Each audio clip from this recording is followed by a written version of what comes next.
Welcome back to the Fantasy Hockey Podcast, Wednesday Unsustainables. That's the wrong direction of how I'm supposed to say that. That's also the wrong word to use there. But we have begun. Hello and welcome. I am Gamby. Brandon is over here to the side. Hope you're all doing well.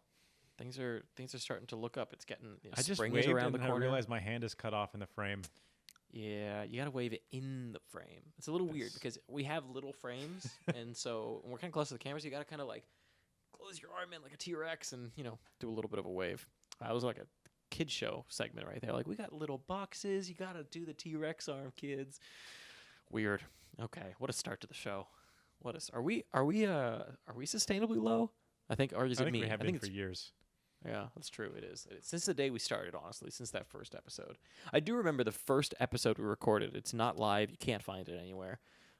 We sent it to your wife to listen to, and I remember she was like, "This is bad." She was like, I just remember her feedback was like, "This is not good." That sounds about right. I remember that. She was like, "This isn't good. You can't do this." She was like, "You just ramble. There's no like direction. There's no, you guys, it sounds like you're reading off a paper." She actually gave us a lot of good feedback. I give her, in hindsight, and it's still to this day, I never told you this, but I give her a ton of credit for how the show is, because if it hadn't been for her feedback, she's the one that told us it's too structured, you should ease up a little bit, and it completely changed how we did the show from day one. And we pretty much use the same format. We've changed a few things here and there, but for the most part, we still use the same format and style we've done since day one of actual day one, not day one where we sent it to families and they somehow actually listen to our podcast. I assume they listened to it for about 2 minutes and then Probably. I'm sure she skipped around. There's no way she listened to the whole thing. No way. Absolutely not. Anyways, so now we are here with our, what episode is this? I think this is number like, we're over 1,000 now. No? Are we over 1,000? No, we're over 500 something. Okay. That's a lot of episodes. Mm-hmm. That is a lot of time on air. A lot of time of you people listening to us. Whew. That's a lot. A lot of time. One day I'm going to do the math on how much time people have actually spent listening to us, and I'm going to be shocked and kind of in awe at all of you for how long you spend listening to us. But I appreciate it nonetheless. Okay, so let's move it. Oh, one other thing.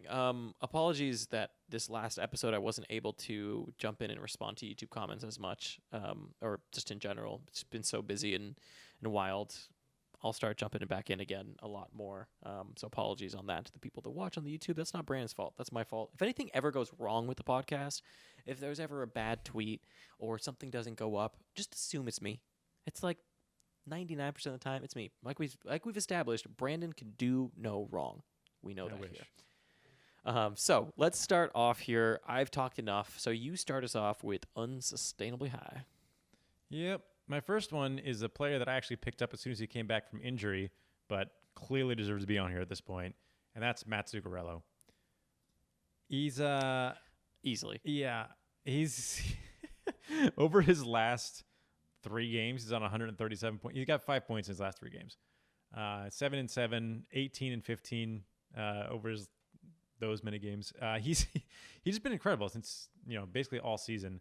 Over a point per game pace. The funny thing is that on the season so far for Matt Zuccarello, he's sitting at 100% IPP, which means that every single goal that's gone in with him on the ice, he's either gotten a goal or an assist on it. And that is not okay by any stretch. It's abnormal. Last season, he was a 66% IPP. I think that probably falls in line with him. 65% or so is what I expect Zuccarello to be. As he's not an elite player. The elite players will get, well, the super elite, the McDavids and such will get, they'll flirt with 80%. But elite players will flirt with 70 to 75%. I think Zuccarello is a little bit below that. So 65% for him makes sense, what I would expect for him to be from an IPP perspective.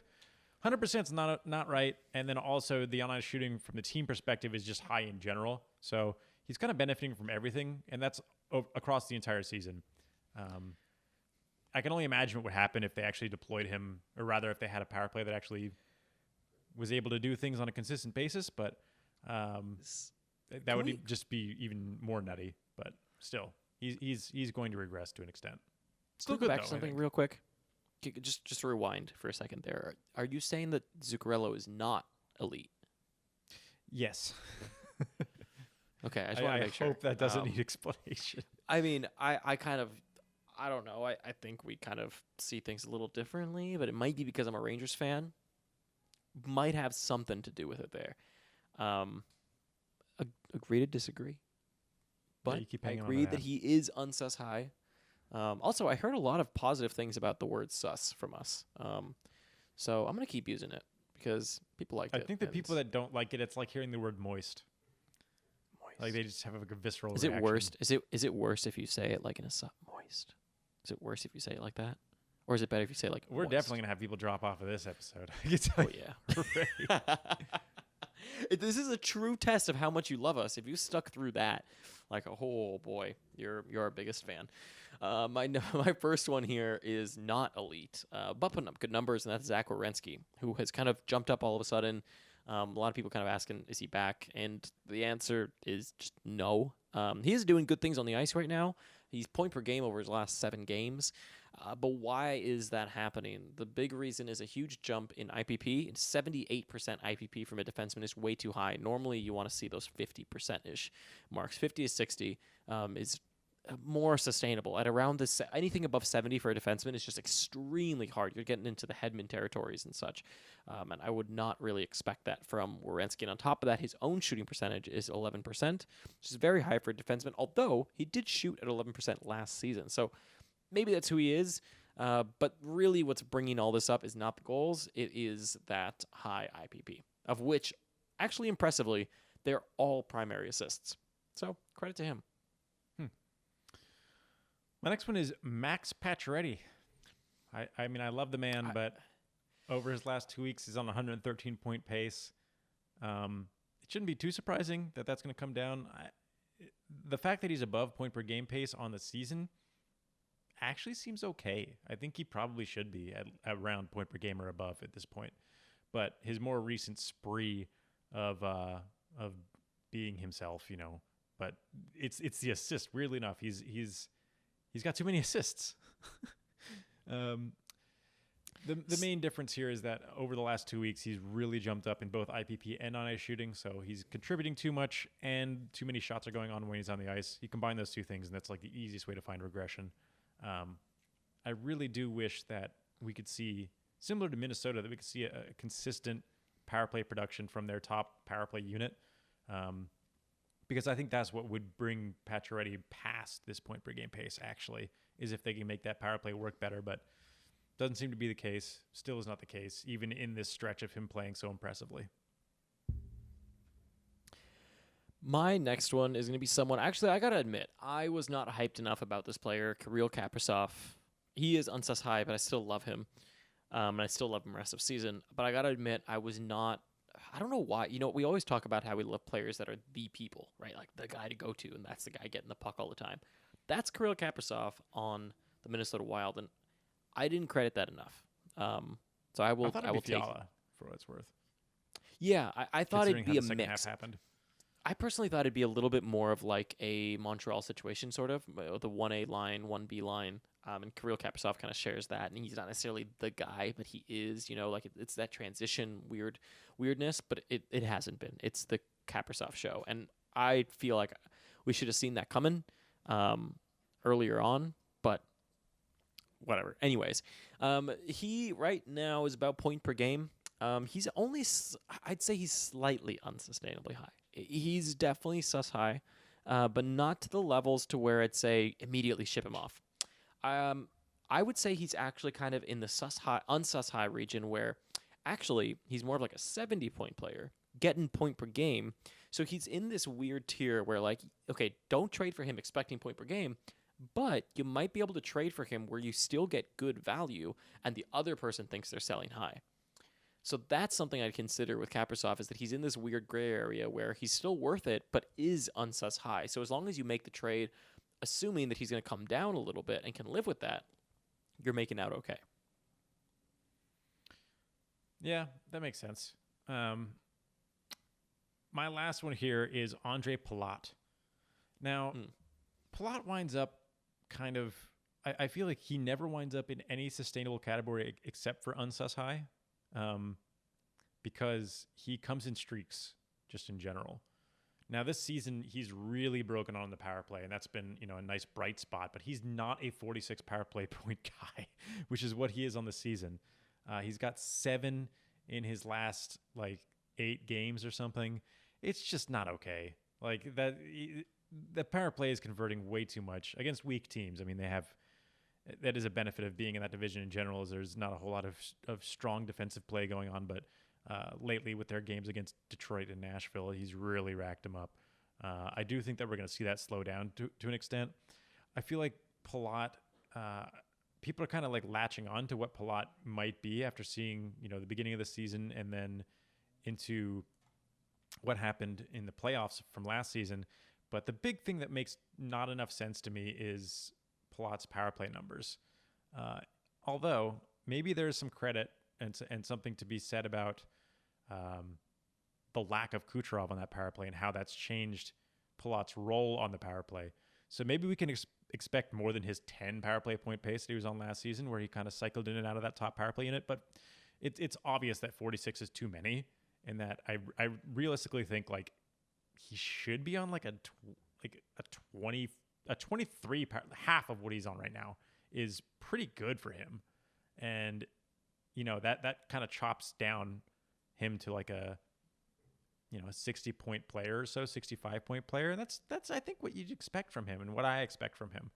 So I don't want people to really expect Palat to be a huge game changer rest of the season. And I would love to sell him high if I had him, but I don't have him on any of my teams right now.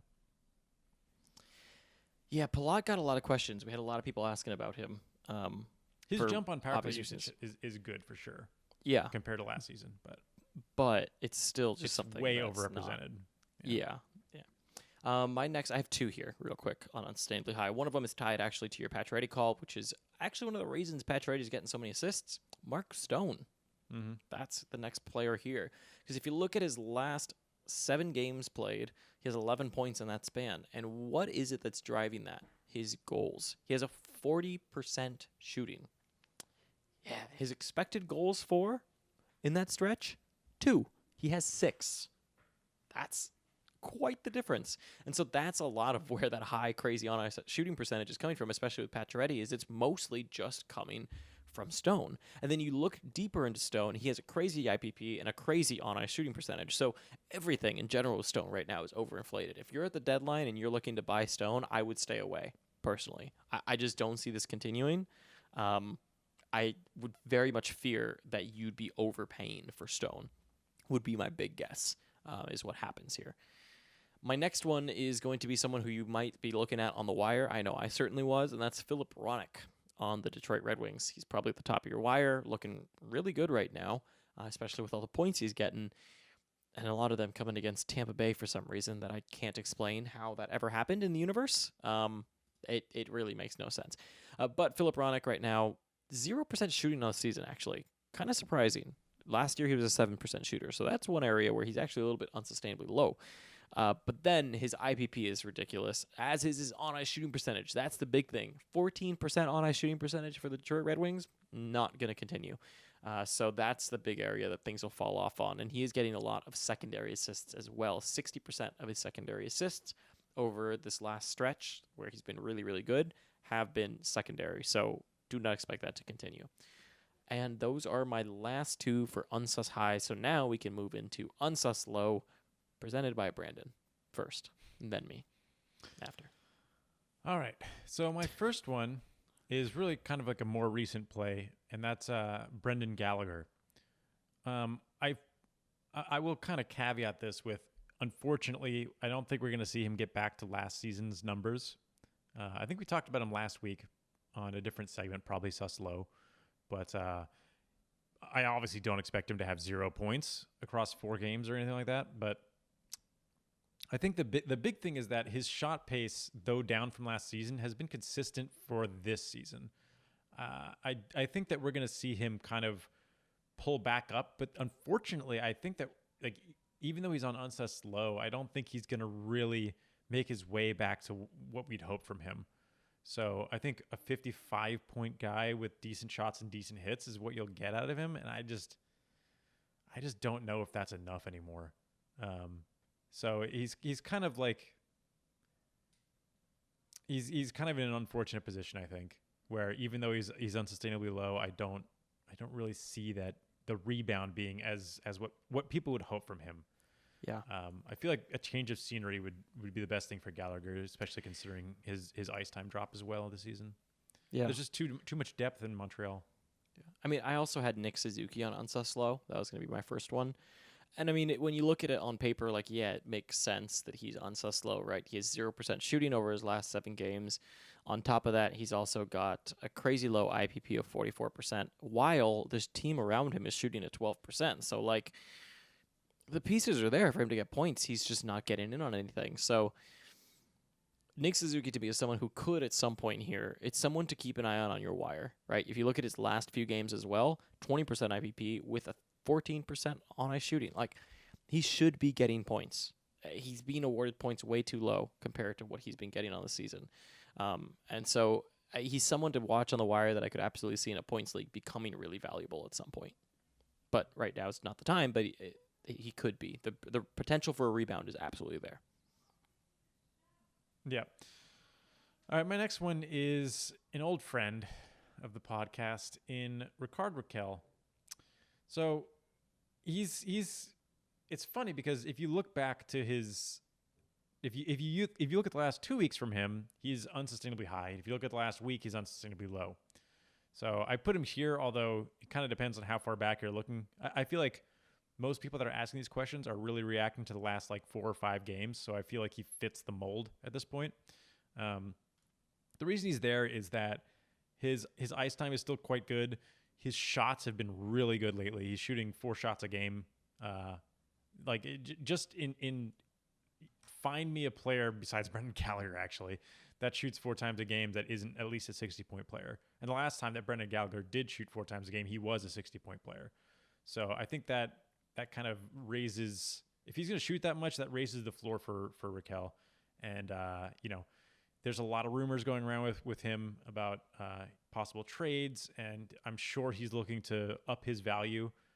I know that it's tough to put a number as to like what that type of motivation does to a player, but I think we're seeing it to an extent here.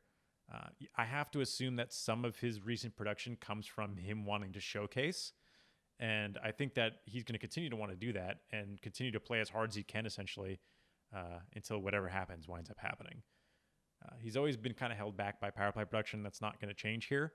And really, if he does get traded, it's very difficult to predict what to expect from him because it's obviously going to depend on where he winds up and what his deployment looks like. But I feel like he's got a good shot of finally increasing those power play points if he does move off of Anaheim. Yeah, I agree with that. I mean, Raquel, especially this season, he's just been surrounded as well when he was on the power play with just such terrible line mates, and even at even strength, just everything around him has been so bad. I feel like when you look at Raquel, he's a player to me that in many ways is being held back, and it's not just the power play. I think there's a lot of things that keep him from really realizing his potential, and I am very curious to see what happens when and if a trade happens, because he could, on one hand, be really, really good. On the other hand, he could also just turn into like another depth forward anywhere else. I can see either one happening with him. My next guy here is one of your favorites, Jacob Chychrun on Unsus Low. On one hand, I think the hype is over. On the other hand, I think there's still potential there. Shooting percentage has been really low over these last 3 games. Over the last 7, it's high. But again, when we're talking about defensemen having high shooting percentages, you're talking about a 1 expected goals for versus 2 actual goals. It's not that big of a difference. What's really right now hurting Jacob Chychrun is the low on-ice shooting percentage, which is question. So there's 2 things here. The on-ice shooting percentage is low, but it is Arizona, and we know that they're known for having low on-ice shooting percentages. This year has been an exception for most of the year, but as of late, and if you go back even the last 30 days, it's low again. So when it comes to them, his IPP is fine, right? He has an 100% IPP, which would put him in the unsustainably high category there. But the on-ice shooting percentage is so low that he actually goes into unsus low. Because what happens is that if that on-ice shooting percentage comes back, even if that IPP comes back down to earth to what it should be, he'll still be getting really good points. So I still see a rebound potential for Jacob Chikrin. The big question mark for him, kind of similar to Raquel, is what happens around him. Yeah. My last one is Blake Wheeler from the Winnipeg Jets. I like this one. He's pretty consistent across the board, except for the fact that the pucks haven't been going in lately. His ice time is about the same. His shots are actually up, both from last season and for his current season shot pace. And that's over the last entire month. It's been consistently up, not only just the last month, but also if you look at the last 2 weeks or if you look at the last week. He's just been up in general, which is a good sign. The biggest noticeable difference is his IPP dip. He's a 70% IPP guy. He has been last season. He has been this season. But over the last month, it's 60%. And over the last 2 weeks, it's 45%. And over the last week, it's 16%. So the pucks are going in, but for whatever reason, he has not been a part of the goal scoring. I don't think that, given his caliber, that's something that will keep up. It doesn't seem like a regression thing, like age-wise regression thing or anything. So I think that we're going to see that kind of pick back up. And we're seeing an increase in power play points. And I think that, I don't know if we can attribute that to anything in particular, but the first thing that pops into my mind is the lack of line A on that top power play. I don't know. In fact, actually, I'm probably mistaken, actually, now I'm looking at it, because we're talking about the last month. Line A wouldn't have affected this in the way that I'm looking at it here. So considering he's only got 23 power play point pace over the last month, maybe we're just going to see a decline, unfortunately. But even with that, he's still due plenty of points. I think that he should be closer to a 70-point pace, maybe even pushing 75, 80, depending on how the power play does wind up breaking down.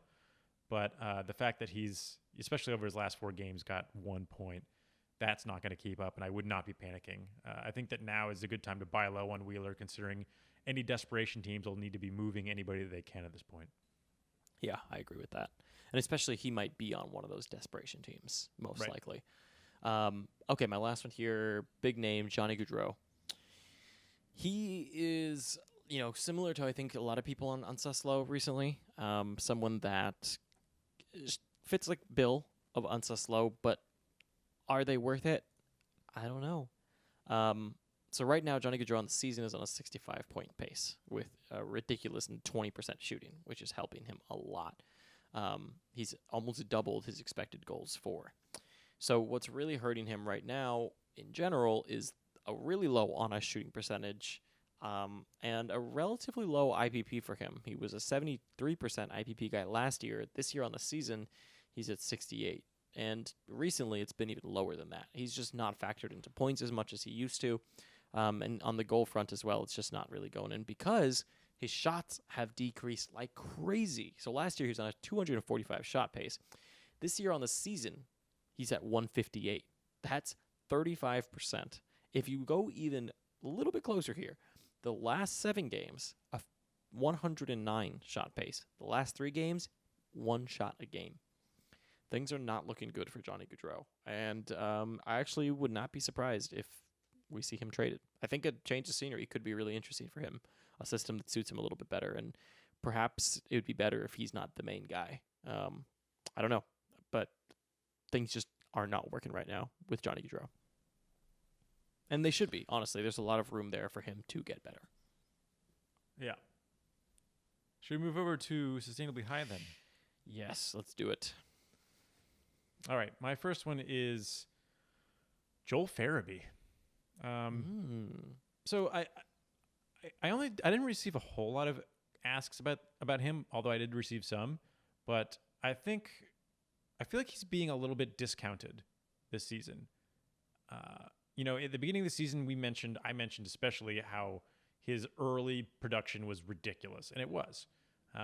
He had those like hat trick games on, no ice time where every puck he shot went in.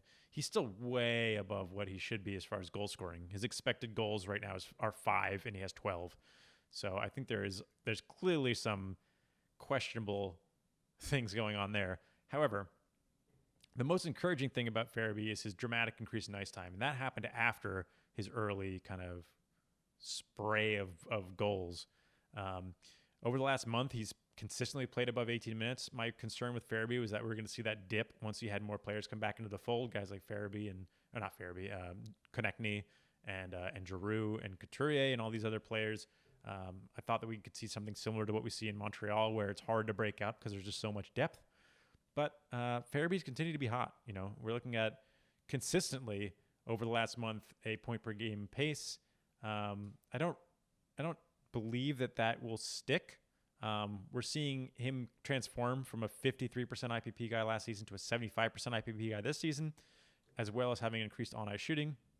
I think realistically he's in that 65-70% range. So there should be a little bit of a dip, but not a ton. The thing that I find encouraging is that he's finding success on that power play, and that's something that the Flyers have needed pretty dearly. So as long as he can continue to be able to do that, he's going to get that kind of deployment. I say deployment, but he's doing it on the second power play still. So he's not getting a ton of deployment somehow, but still making it work. But I think that I don't believe that he'll be a point per game pace rest of the season or anything, but I actually think 65 to 70 point pace is reasonable for him if he's able to keep up this 18 and a half minutes a game he's skating. That's the big question. Mm-hmm. My next guy here is Paul Stastny on the Winnipeg Jets. So he's actually a play of, I'm not really going to look at the stats of Stastny. He's more of a play on his deployment and what the opportunities are on that deployment if it all clicks. And he's been making it work as of late. He's on a 70-point pace since those minutes kind of went up, and that's over the last 7 games. A big increase from where he was at before, and of course a lot of that comes from a lot of goals, but he does have better people feeding him the puck, and he's not playing center at the moment. So that does seem to do something when you're not a center. I mean, you can score more goals. It reminds me a little bit of, is it Giroux? Giroux, when he's on the wing, he scores a lot more than when he's a center, and it kind of reminds me a little bit of that. I mean, his IPP has gone up as well when Stastny right now is working. And what is his true value as a winger on that top line? I don't know. And that's something that we're going to find out. But I do like the idea of what they're doing and what that could do for Paul Stastny as a Flyer right now. And I know you just talked about a Flyer, so that's a little bit confusing. But just as like a pickup that might pan out and really be worth it, I could see Paul Stastny being really worth it in the long run. Stats be damned.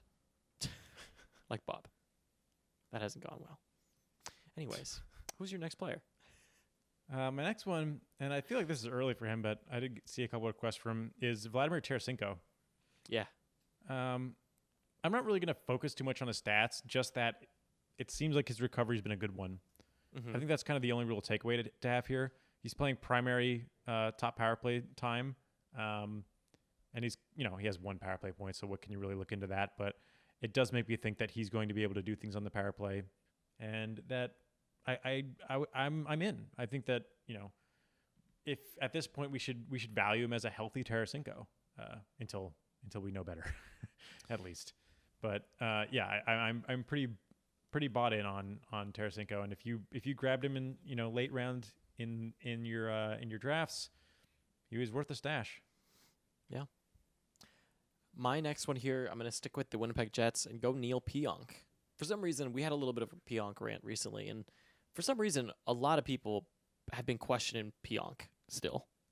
And I don't really get it. He's on a 67-point pace on the season, which is insane considering he's not playing top power play. Aside from Petrie, I don't know if there's a more impressive defenseman at the moment. It's pretty insane of what he's doing with the power play time he's getting. And for reference, when you look at Petrie, he's getting 50% of the power play time. When you look at Neil Pionk, he's getting only 38%. That is nuts to me. He is having more points than he did last season with less power play time. He's doing this all at even strength. And his secondary assist rate has gone down from last year. He's putting in more primary work at even strength, which is crazy impressive. His shooting percentage is actually in line. His on-ice shooting percentage makes total sense. His IPP is a little bit high, granted, but if it came down, he'd still probably be on like a 60-point pace. There are so many things to love about Neil Pionk at the moment. It is shocking to me that we get so many questions about him. His hit pace is up as well. So is his blocks a little bit. Shots not so great, but that's okay. I don't really know where these Neil Pionk questions come from and why people question Pionk, but it's just, yeah, I love Neil Pionk, and he's doing everything right. So don't question him, I guess. Just hold on to him. And honestly, I'd trade for him if I could. I own him one league, but if I could, I'd grab him. Fair enough. My last one is Tristan Jarry. I don't really have a whole lot. Like, his numbers look fine, but it's really kind of difficult to gauge a goalie given how few starts they have relative. I think it's really a matter of the team in front of him that's been playing kind of a better game lately. They're healthier, which is always nice, but they've just been playing better in front of him. They've been giving him more chances to win games, even in this. We're recording this Tuesday night as we always do. They're coming off of a loss in which Jarry didn't play, but even DeSmith had a pretty good game in that as well, where he was able to despite the loss, keep Boston, a very good Boston team, to 2 goals. So I though I'm not super high on him as an individual, I feel like the team is just playing differently right now. And I think that definitely counts for something. Obviously, they are missing some players, but it's nobody that's a massive deal. They're not household names or anything. And I think that surprisingly, they're doing quite well defensively lately. Yeah, that was the most surprising part, was how quickly that kind of turned around. It's wild. So my last one here is also a goalie, actually. So it's kind of good that you mention it. It's going to be from the Dallas Stars. Jake Ottinger. A lot of people were asking about him, and actually there's a lot to love here on what's happening with Jake Ottinger. So his expected goals against is 23 so far in the season. He has 24 goals against. That's it. So he's performing just as expected, and that expected is a 91.7 save percentage. That's huge. He's killing it. He's doing exactly what you'd expect. So I really think that going forward, it would make sense to give Ottinger more of the reins. I know that's probably what a lot of people are thinking, but I think if you're the Dallas Stars and you're looking at what goalie has performed better, you kind of got to look at Ottinger and say, it's been Ottinger so far. And they've played exactly the same amount of games. So I think he is potentially a long-term hold. We'll see what happens going forward. But as far as like from a stats perspective, Ottinger is the real deal. Yeah, I would agree that they should play him. But the thing is, Bishop's coming back soon too, so that's going to be interesting. What happens there? I think there's a couple teams that have this happening. With Bishop didn't play well in the playoffs. Yeah, but he was brutal. It's tough because Ottinger is the only one they can move to taxi squad. Yeah. So it's kind of the same thing that's like what's going to happen with Nedeljkovic over in Carolina. Yeah. Interesting scenarios to see how they play out, but will be very interesting. Yep. Let's move on to Sustainably Low. I've got a player that moved from Sustainably High to Sustainably Low, and it hurts. Wow. Okay, you can go first. You go first, 'cause I'm curious. Yeah, it's Connor Garland. Ooh, yeah, I have him too. Unfortunately, it hurts. It hurts. I still believe in Connor Garland long term. Honestly, maybe not this season. Long term, I mean career wise. I think that this is not the last time we discuss Connor Garland, of course. But man, what is happening with his shot pace? He kind of blew everything into my face from the last time we talked about him. In that, I said, he's increased his shooting, and as a result, his goal production with his increased minutes. And now his minutes have stayed up, and his shot production has fallen off a cliff. He's shooting like once a game or less lately. I have no explanation, honestly. His shot pace is lower than it was last season, and like on this season now, it's over the last month it's way lower, but it's just tanked.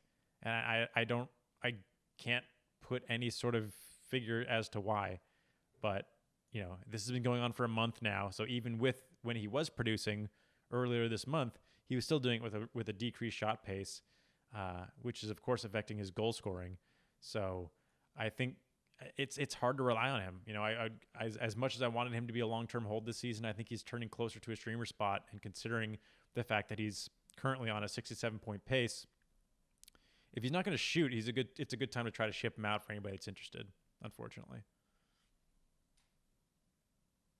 Okay, I think I've got the biggest Suslow kind of name of all time.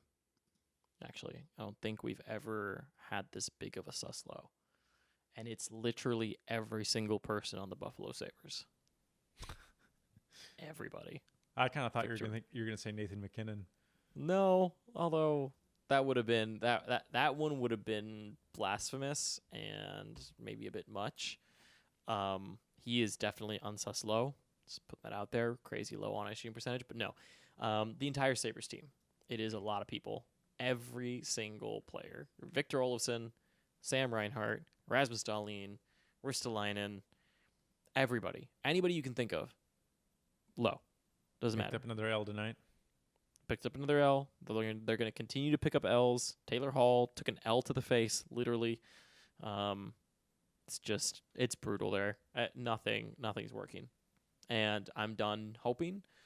You looked at Victor Olofsson, and a big thing that's happening too is his shots have gone down. And why have the shots gone down? For everybody you look at. It's not just Olofsson. You look at Reinhardt, shots have gone down. You look at Hall, shots have gone down. Why?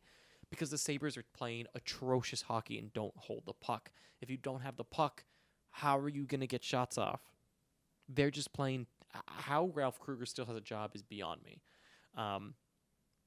Yeah, things are just brutal right now. Look, Sam Reinhart is doing decent at 40 points per game over his last 4 games played, but it's just not good. Everybody, I could say you can safely drop any one of the Sabres that you own, and you'll be fine. A streamer is worth more than any of them. Yeah, it's crazy. That's probably true. It is a shame that the Sabres don't get to play the Leafs, though, because we all know what would happen if they did play. The Sabres would lose 20 in a row. They play 3 in a row against the Leafs, and they win them all. And then they go back to losing 20 games again. But somehow, they beat the Leafs. You just know that would happen. Sounds right. All right, my next one is Jamie Benn. Yeah. I mean, we're essentially seeing last season again. There's nothing new here. He was on a 46-point pace last season. He's on a 53-point pace this season. That's just what you get, I think. Everything else seems basically directly in line with what we saw last season. The team's just not as dynamic as it once was. Having no Sagan certainly doesn't help. I still don't know why Pavelski's doing so well, but it clearly isn't translating to Ben in any stretch of the imagination. The big problem with him is that his hit pace is cut in half from last season. So if you had him in he looked like a great pickup late in multi-cat leagues, shots and hits, but that was, expecting a slight rebound in points and similar shots and hits from last pace. And what we're getting is, a very, very slight rebound in points, the same shot pace, and a huge decrease in hits, and that's just bad. There's not a whole lot of defensible things about Ben. I feel like he's in the wheelhouse of the type of player that if I was at the very, very top, I might just extend the leash just to see. But realistically, I think, if you're anywhere where you're looking for a streamer spot, you're trying to figure out who your worst player is, take an extra look at Ben if you're not considering it yet. Yeah, agreed. Okay, my next one is Carter Hart. I think he might have featured on this before, but people keep asking. Done. I'm done with the Flyers' defense. They're so bad. They are so bad on defense. It's just beyond me. I don't even think I put this in a tweet, but I don't even think Peak Hank could hold up this defense. I mean, Hank held up a lot of defenses, and this one is just really, really atrocious. It's just not looking pretty. And I mean, even if any way you cut it, I mean, Hart hasn't played well. The defense hasn't played well. It's all around a bad situation. When you look at expected goals against, Hart has 38 expected goals against. He's given up 55.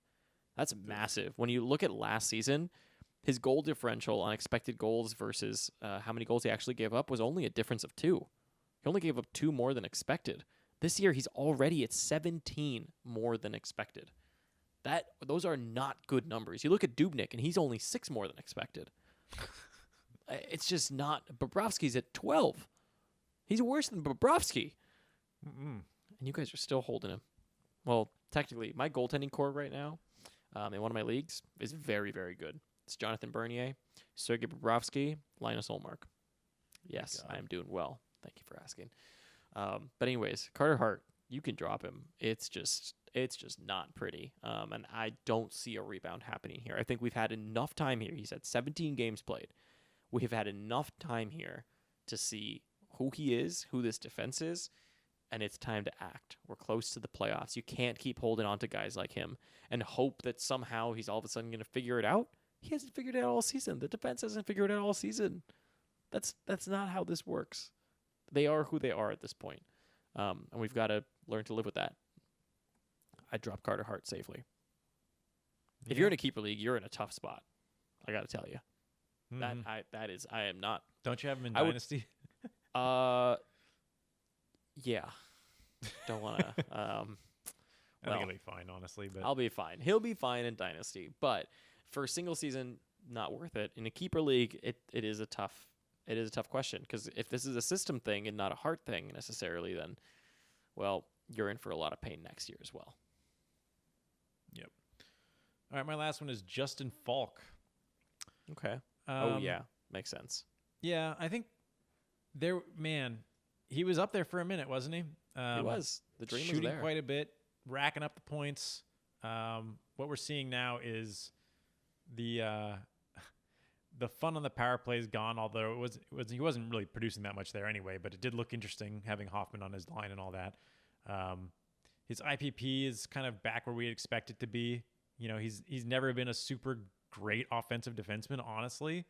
And he's back to like a 31%. This sounds a lot like Ivan Provorov, and that's kind of what we're seeing here. I think, he still brings the peripherals, although they've been dipping a little bit lately. But, on the season, he's still a guy that's going to give you good blocks, good hits, decent shots. And that's pretty difficult to find, honestly. So in a league where you're looking for those things, he's still serviceable for sure. I just think we have to expect that, he's more of a 30, 35-point guy than he is, a 45, 50-point guy. Yeah. No, I agree. Before I go into my last one, I just want to mention that I'm a man of my word, and I picked up Bernier in 2 of my leagues. Okay, my keeper league and my points league, I have Bernier in both of them. And he put up a 35-save win tonight. All the people sleeping on Bernier, I mean, it's ridiculous to me that, my Bernier take gets laughed at, and yet people are still holding on to Hart. He's not named Bernier. Yeah, but all you got to do is look at the numbers. The dude has a 9.12. Let me get this right. I want to get this right. He's a 9.12 on the Detroit Red Wings. 9.12, 7 wins, 2.96 goals against average, with an insane amount of saves every game, which is what's fluffing up that save percentage. But nonetheless, who cares if it's being fluffed up or not? He's fantastic. I really think people are sleeping on Bernier way too much for him to be 13% rostered. I think people really need to start taking a look at him, especially in points leagues that count saves. You're missing out if he's there. And of course, he gets a win against Carolina and Tampa. It's just weird. Anyways, my last one here is going to be Ryan Suter, who, of course, I wrote this down in the afternoon with him not having gotten a point in forever. And, of course, he gets a point tonight because that's how the FHP curse works. It's an anti-curse, and they just do the opposite of what we say. But Ryan Suter, while in a way he looks a little bit unsustainably low, I don't think that the rebound is worth it if he were to rebound. It's 25-point pace on the season. He has a low shooting percentage, and his IPP is insanely low, but his IPP on the season is 28%. Like, it's gotten bad from last year, but it hasn't really had any moment of, like, this isn't like a dip in IPP. His IPP has just been low all season. And sometimes with players, that's an anomaly, and that's not how they should play. But sometimes in seasons, they have bad IPP years, and then they come back to normal. But they can have a bad IPP year. And when you're this deep into the season, you got to look at a player, especially a fringe player like Suter, who's 30+% owned, and be like, yeah, okay, he's just not that good of a player this year, or for whatever reason, the puck's just not going through him this year. And honestly, there was a lot of changes around Suter this year, with the addition of Kaprizov and Zuccarello being healthy and all these things, right? It can change a lot of how a team moves the puck and how they play. And for whatever reason, it's just not going through Suter. So, yeah, I'm low on Suter. I think you can safely drop him, pick up someone else. I'd rather have Ronick, even though he's unsustainably high. I'd rather just kind of cycle in and out defenseman, honestly, than own Ryan Suter at this point. Doesn't really give you that much. Yeah, I think I'd agree with that. Yeah. So there you go. So that is the episode. Jonathan Bernier is my new Sergei Bobrovsky, and I have them both. And I will live with that. When he starts getting lit up, for all 13% of you that own him, I'm very sorry. I just want to apologize in advance for when he starts to be bad because I picked him up. Yep. I apologize. So there you go. That is Unsustainable Wednesdays. Thank you so much for tuning in. We'll see you for 10 takes on the weekend. And pay attention for Sit Start Saturdays. Yep. Thanks for listening.